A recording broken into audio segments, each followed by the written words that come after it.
Bonjour à toutes et à tous, moi c'est Emma Rose et aujourd'hui je vous retrouve pour vous faire les 10 faits sur ma jument préférée qui se nomme Frida.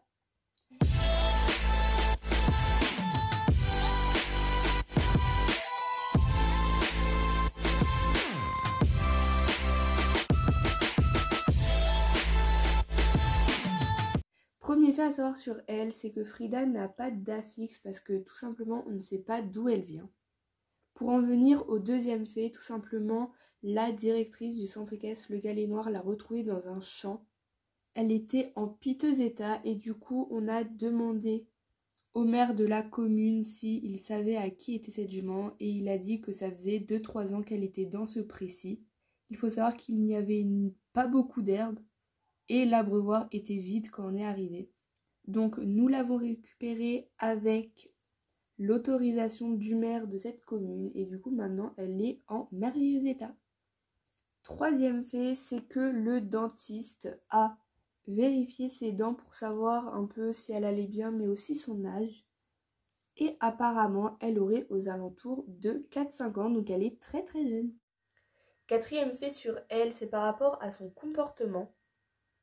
Il faut savoir que Frida est très nerveuse et également très peureuse. Ce qui fait donc en venir au cinquième fait, c'est qu'elle peut être montée que par des galops minimum 4.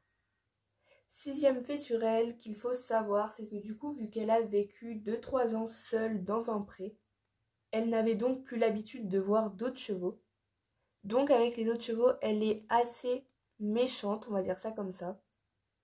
C'est pour cela que du coup, au pré, on la met jamais avec d'autres chevaux. Septième fait qu'il faut savoir, c'est que du coup, vu qu'elle était seule dans un pré, eh bien ça a été très compliqué de la mettre au box car on a déjà 2 juments qui vivent à l'année au pré. Elles ont 2 box quand même ces juments, mais elles y vont très rarement, elles y vont vraiment quand il y a des grosses tempêtes. De fait qu'elle s'entendait pas avec les autres chevaux, on a été obligé de la laisser quand même dans le champ, sauf qu'au final ça a fait des blessures aux autres juments.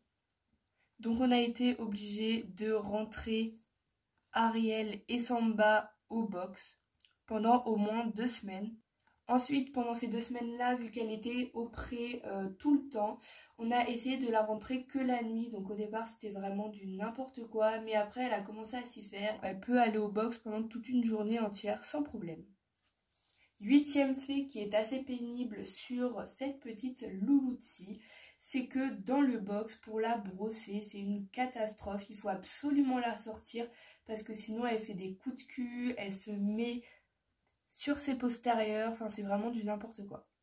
Avant-dernier fait, c'est qu'elle n'est pas du tout sociable avec les autres chevaux, mais avec les humains, elle est très câline, elle aime beaucoup qu'on prenne soin d'elle, sauf au box.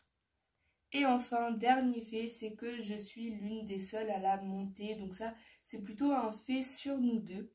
Mais en fait, j'étais avec la proprio du centre pour aller acheter un nouveau cheval. Et quand on est tombé sur elle, du coup, j'étais forcément avec la proprio dans sa voiture. Avec la propriétaire du centre, donc Célia. On est allé voir le maire ensemble, etc. Donc en fait, cette jument, je l'ai connue en première avec la proprio. Et donc du coup de fait elle me l'a un peu confiée, donc au départ on la montait pas, on l'a vraiment juste on l'a brossée et encore c'était quand même pas mal compliqué de la brosser parce qu'elle était redevenue à l'état sauvage. Mais voilà, donc de fait elle me l'a confiée et du coup j'ai créé un lien avec cette jument. Donc il y a moi qui la monte, de temps en temps Célia aussi la monte pour lui apprendre un peu des choses. Et ensuite, il me semble qu'il y a Amy, donc la fille de la propriétaire du centre, qui l'a montée 1 ou 2 fois, mais ça s'était pas super bien passé. Et donc, un petit bonus qui est encore une fois un fait sur nous deux, c'est que du coup, la propriétaire du centre m'a proposé de la prendre en demi-pension. Mes parents ont accepté, donc je suis méga contente. Et voilà, c'en est tout pour ces faits sur la petite Frida. J'espère que cette vidéo vous aura plu et je vous retrouve peut-être prochainement dans une future vidéo. Salut!